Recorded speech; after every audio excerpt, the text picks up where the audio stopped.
Sermão de Santo Antônio aos Peixes, de Padre António Vieira. Lido por Sónia Pedro. Capítulo 2. Enfim, que havemos de pregar hoje aos peixes? Nunca pior auditório. Ao menos têm os peixes duas boas qualidades de ouvintes. Ouvem e não falam. Uma só coisa pudera desconsolar ao pregador, que é serem gente os peixes que se não há de converter. Mas esta dor é tão ordinária que já pelo costume quase se não sente.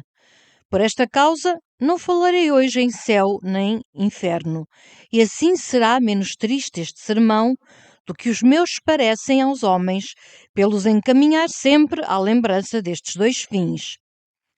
Vos estis sal terrae.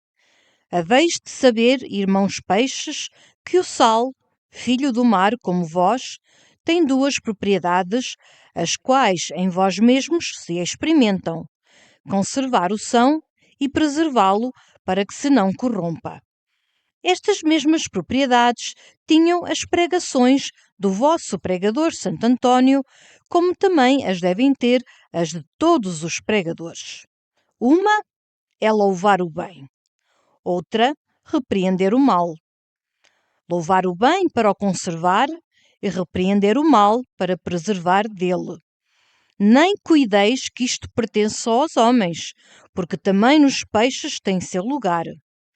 Assim diz o grande doutor da Igreja, São Basílio: Non carpere solum, reprehendere quae possumus pisces, sed sunt in illis, et quae prosequenda sunt imitatione. Não só há que notar, diz o santo, e que repreender nos peixes, senão também que imitar e louvar. Quando Cristo comparou a sua igreja à rede de pescar, sagenai missai in mare, Mateus 13:47, diz que os pescadores recolheram os peixes bons e lançaram fora os maus. Elegerunt bonos in oasa, malus autem foras miserunt. Ibidem 13:48. E onde há bons e maus, há que louvar e que repreender. Suposto isto, para que procedamos com clareza, dividirei, peixes, o vosso sermão em 2 pontos. No primeiro, louvar-vos-ei as vossas atitudes. No segundo, repreender-vos-ei os vossos vícios. E desta maneira satisfaremos às obrigações do sal, que melhor vos está ouvi-las vivos que experimentá-las depois de mortos. Começando, pois, pelos vossos louvores de irmãos peixes, bem vos puderei eu dizer que entre todas as criaturas viventes e sensitivas, vós fostes as primeiras que Deus criou. A vós criou primeiro que as aves do ar, a vós primeiro que aos animais da terra, e a vós primeiro que ao mesmo homem. Ao homem deu Deus a monarquia e o domínio de todos os animais dos 3 elementos, e nas provisões em que o honrou com estes poderes, os primeiros nomeados foram os peixes. Ut praesit piscibus maris, et volatilibus caeli, et bestiis universaeque terrae. Gênesis 1:26. Entre todos os animais do mundo, os peixes são os mais e os peixes maiores. Que comparação têm em número as espécies das aves e as dos animais terrestres com as dos peixes? Que comparação na grandeza o elefante com a baleia? Por isso, Moisés, cronista da criação, calando os nomes de todos os animais, só a ela nomeou pelo seu. Creavit Deus quete grandia. Ibidem 1:21. E os 3 músicos da fornalha da Babilônia o cantaram também como singular entre todos. Benedicite quete et omnia quae moventur in aquis Domino. Daniel 3:79. Estes e outros louvores estas e outras excelências de vossa geração e grandeza vos pudera dizer, ó peixes. Mas isto é lá para os homens que se deixam levar destas vaidades, e também para os lugares em que tem lugar a adulação, e não para o púlpito. Vindo, pois, irmãos, às vossas virtudes, que são as que só podem dar o verdadeiro louvor, a primeira que se me oferece aos olhos hoje é aquela obediência com que, chamados, acudistes todos pela honra de vosso Criador e Senhor, e aquela ordem, quietação e atenção com que ouvistes as palavras de Deus da boca de seu servo António. Oh, grande louvor verdadeiramente para os peixes e grande afronta e confusão para os homens. Os homens, perseguindo a António, querendo lançar da terra e ainda do mundo, se pudessem, porque lhe repreendia seus vícios, porque lhe não queria falar à vontade e condescender com seus erros, e no mesmo tempo os peixes em inumerável concurso, acudindo à sua voz, atentos e suspensos às suas palavras, escutando com silêncio e com sinais de admiração e ascenso, como se tiveram entendimento o que não entendiam. Quem olhasse neste passo para o mar e para a terra, e visse na terra os homens tão furiosos e obstinados, e no mar os peixes tão quietos e tão devotos, que havia de dizer? Poderia cuidar que os peixes irracionais tinham convertido em homens, e os homens não em peixes, mas em feras. Aos homens deu Deus uso de razão, e não aos peixes. Mas neste caso, os homens tinham a razão sem o uso e os peixes o uso sem a razão.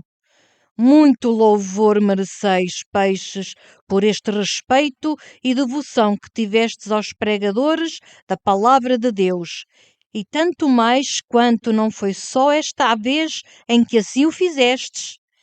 E a Jonas, pregador do mesmo Deus, embarcado em um navio, quando se levantou aquela grande tempestade. E como trataram os homens? Como trataram os peixes? Os homens lançaram-no ao mar a ser comido dos peixes. E o peixe que o comeu levou às praias de Nínive para que lá pregasse e salvasse aqueles homens. É possível que os peixes ajudam a salvação dos homens e os homens lançam ao mar os ministros da salvação? Vede, peixes, e não vos venha vanglória, quanto melhor sois que os homens. Os homens tiveram entranhas para deitar Jonas ao mar, e o peixe recolheu nas entranhas a Jonas para o levar vivo à terra. Mas porque nestas duas ações teve a maior parte a omnipotência que a natureza, como também em todas as milagrosas que obram os homens, passo às virtudes naturais e próprias vossas. Falando dos peixes, Aristóteles diz que só eles, entre todos os animais, se não domam nem domesticam. Dos animais terrestres, o cão é tão doméstico, o cavalo tão sujeito, o boi tão serviçal, o bugio tão amigo ou tão lisonjeiro, e até os leões e os tigres, com arte e benefícios, se amansam. Dos animais do ar, afora aquelas aves que se criam e vivem conosco, o papagaio nos fala, o roxinol nos canta, o açor nos ajuda e nos recreia. E até as grandes aves de rapina, encolhendo as unhas, reconhecem a mão de quem recebem o sustento. Os peixes, pelo contrário, lá se vivem nos seus mares e rios, lá se mergulham nos seus pegos, lá se escondem nas suas grutas, e não há nenhum tão grande que se fia do homem, nem tão pequeno que não fuja dele. Os autores comumente condenam esta condição dos peixes e a deitam a pouca docilidade ou demasiada bruteza. Mas eu sou de muito diferente opinião. Não condeno, antes louvo muito aos peixes este seu retiro, e me parece que se não for a natureza, era grande prudência. Peixes, Quanto mais longe dos homens, tanto melhor. Trato e familiaridade com eles, Deus vos livre. Se os animais da terra e do ar querem ser seus familiares, façam-no muito embora, que com suas pensões o fazem. Cante-lhe aos homens o rouxinol, mas na sua gaiola. Diga-lhe ditos o papagaio, mas na sua cadeia. Vá com eles à caça o açor, mas nas suas pioses. Faça-lhe bufonarias o bugio, mas no seu cepo.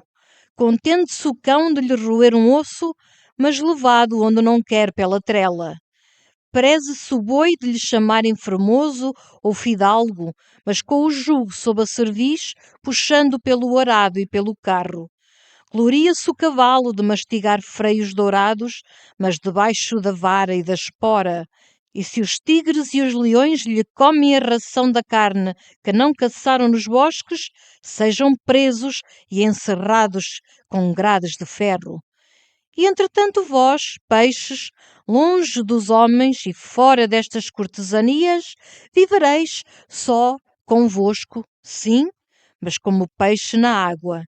De casa e das portas adentro, tendes o exemplo de toda esta verdade, o qual vos quero lembrar, porque há filósofos que dizem que não tendes memória. No tempo de Noé, sucedeu o dilúvio que cobriu e alagou o mundo, e de todos os animais, quais livraram melhor? Dos leões escaparam 2, leão e leoa, e assim dos outros animais da terra. Das águias escaparam 2, fêmea e macho, e assim das outras aves. E dos peixes? Todos escaparam. Antes não só escaparam todos, mas ficaram muito mais largos que dantes, porque a terra e o mar, tudo era mar. Pois se morreram naquele universal castigo todos os animais da terra e todas as aves, porque não morreram também os peixes? Sabeis porquê? Diz Santo Ambrósio, porque os outros animais, como mais domésticos ou mais vizinhos, tinham mais comunicação com os homens. Os peixes viviam longe e retirados deles. Facilmente pudera Deus fazer que as águas fossem venenosas e matassem todos os peixes, assim como afogaram todos os outros animais. Bem os experimentais na força daquelas ervas com que, infeccionados os poços e lagos da mesma água, vos mata.